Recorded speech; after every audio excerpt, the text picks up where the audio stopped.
We're going to be reacting to the historic loan forgiveness that Biden just announced. $10,000 for some, $20,000 for others. If you make too much money, you don't get any loan forgiveness. We're going to be looking at that whole thing. We're going to be looking at 4 clips.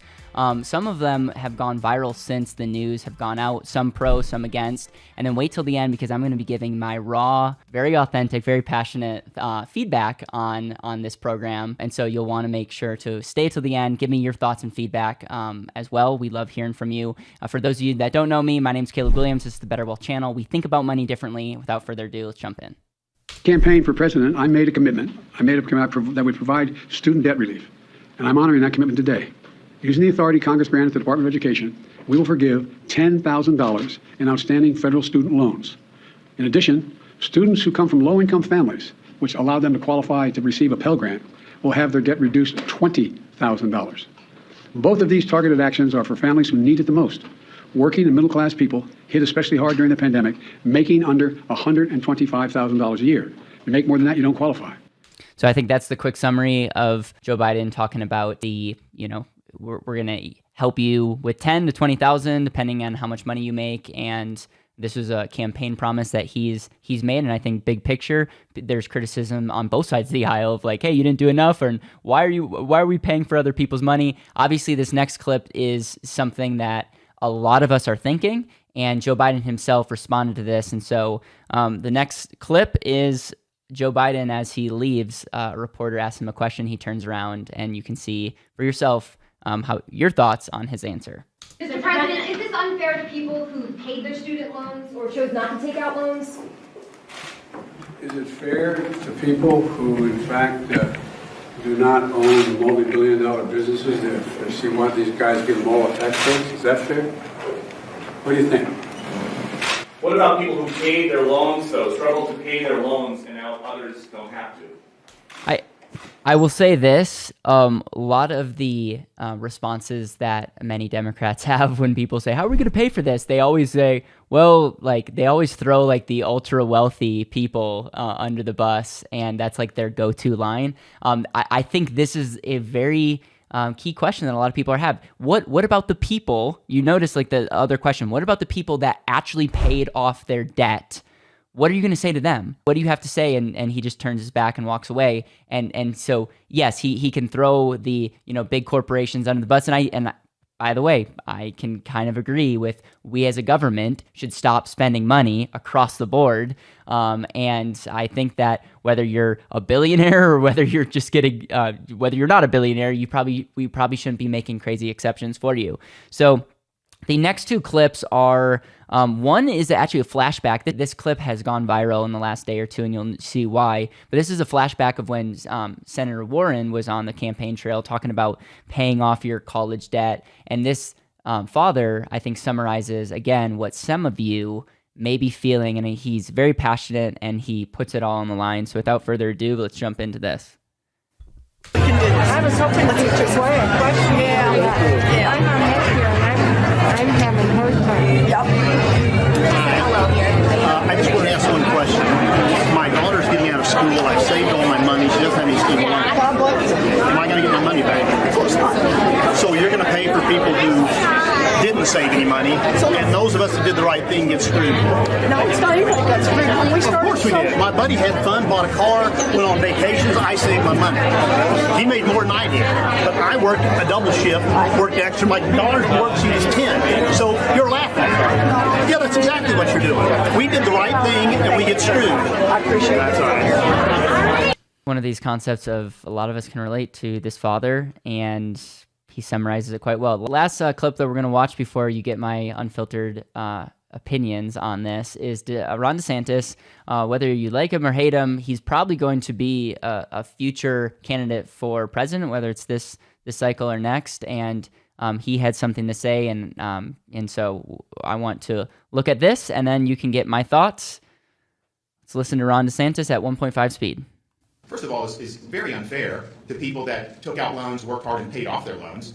It's very unfair to people who took other pathways in life that didn't require them to take out a lot of loans. So maybe people that went into business immediately, people that went into trades, they made those decisions to not have that debt, and now the debt's being put on them. And some have estimated it could represent about $2,000 per taxpayer when all is said and done with this. But the people that should pay for it is not the American taxpayers. It should be the university should be responsible for that. If they're producing people. By the way, this is one reason I think Ron is resonating with so many people is he's attacking I believe, the root issue of the real problem. It's the universities, not necessarily. I mean, I'll wait to finish his thought, but I think what he said is really, really key. They went deep into debt, and their degree is not worth anything, and they're not able to make enough money to pay it back. Well, then that's on them, and they've had an incentive to get more and more loans taken out and then put it in their pocket. So we should look at these universities. But what Biden is doing, it's going to cause more inflation, which is what you just had one of Obama's economists come out and say. This is the worst time to do this. It's going to fuel inflation. This is not good policy. Obviously, the fairness and all that is very important, but it's not a good fiscal or monetary policy. All right, so here's my raw, honest feedback on this whole thing. I think overall, if you have student loans that get forgiven, I want to congratulate you. I'm happy for you, and I think that this is going to truly help a lot of people who may have gone to college, didn't get the value that they thought they were going to get, might be making way less than they thought they were, and so I would 100% take advantage of this because I'm consistent across the board. I think if did I agree with the PPP loans during COVID? No. Did I think our country should have shut down? No. Do I believe that we should start printing money for all these programs? No. But if our government's going to do it, I don't think there's anything moral about taking these things. So first and foremost, congratulations to all those people that are going to take advantage of this.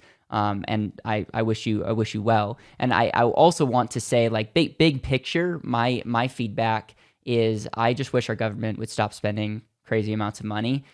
We look at inflation, we look at Social Security, that's going to be just a tremendous disaster in the future. We look at our unfunded liabilities that are so much bigger than the $30+ trillion of debt that we have. And I think what's so frustrating is on both sides of the aisle, that Trump did the same thing, and now Biden, we talk about, we throw out these numbers. Like, on one hand, Biden's like, our economy is at the greatest time it's ever been. Okay, then why are you saying that a lot of people are hurting and all this stuff, and so we're using a one-time, decision to save a bunch of people money to help on inflation? Like, it's like you're talking out of two sides of your mouth.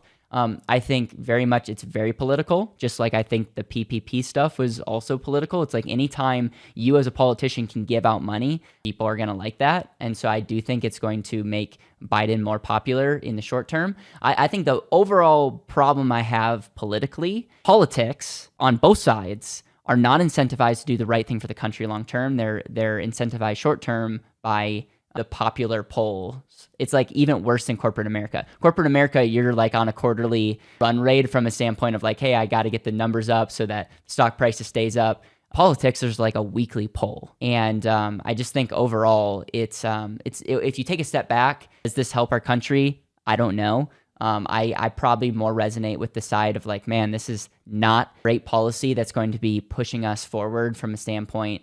And it's like, when does it stop? At the same time, I'm going to take a step back and say, a lot of us will throw rocks at, the big corporations and, people that like, if you invest in real estate, you get so many benefits there. And we can criticize the tax code, and I'll be the first to say it's super, super complicated, but the tax code gives benefits for things that, it wants to incentivize society. So for instance, this is just like example, life insurance. The death benefit is income tax free. Why? Because a society is better if people have life insurance, so the government doesn't have to bail you out if you're broke. Real estate, the government will give tax incentives to people that go out and build real estate because they believe that investors are more efficient at building than the government is. And so I am all about the government creating incentives. And I'm all about, as a business owner and an investor, looking at those incentives and saying, hey, how can I might not agree with all the thousands and thousands of pages of quote unquote incentives, but I'm going to get in line and figure that out. And so big picture, my question is, and this is what you can all share in the comments, is paying off this debt, if we are unemotional here, is paying off this debt, $10,000 to $20,000, is this going to be best for our country? Is it going to allow people to start innovating, start businesses? Is it going to better society? If the answer is yes, then it's like, then I put the same hat on of saying like, then I think of it the same way as like getting certain benefits of building real estate and whatnot. But if the answer is no, then it's one of the another many stupid programs that we're spending money on that are quite frankly going to it's just government spending, and at the end of the day doesn't mean anything. And so at the end of the day, I think that is the underlying problem. And I actually do agree with Ron DeSantis when he talks about, is it the loan issue or is it the actual university issue? Is it that the actual issue is if you're taking out a loan, you should be able to say, I'm going to invest in my education, and as a result, I'm going to be able to make more money. And as a result, I'm going to have a happier life. That's just not happening. So what we're doing is it's the equivalent of saying, oh, like, we're not going to look at the real issue. We're just going to talk about one of the symptoms. And as a result, you're not helping anything. You're taking money from one sector, trying to pay off a short-term problem. But the bigger problem is people are not being equipped and are not bettering society because the universities are not set up for success. That's the bigger underlying problem. I'm going to be talking more on this channel about education, about college, about alternative ways of thinking, because I've said this many times. People don't care about your degree. They don't care about how smart you are. They care about the output.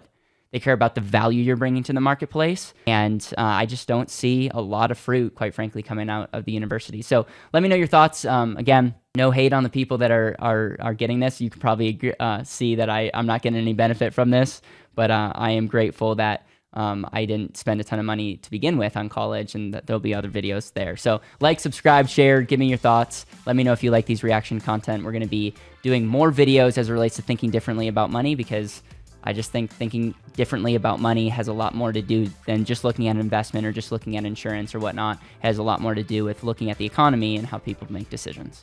Hey, I want to thank you for watching till the end. If you enjoy our content, please like, share, subscribe. It helps other people find our channel, and we really, really appreciate it. I also want to let you know that we have this thing called the Better Wealth Efficiency Quiz, and our goal is to give you a wealth efficiency score in less than 3 minutes, and really highlight and get you to start thinking about the potential inefficiencies that you have in your life. So if you haven't taken the quiz, go check out, it'll be the link below. Check that link out, take the quiz, and then let us know your score.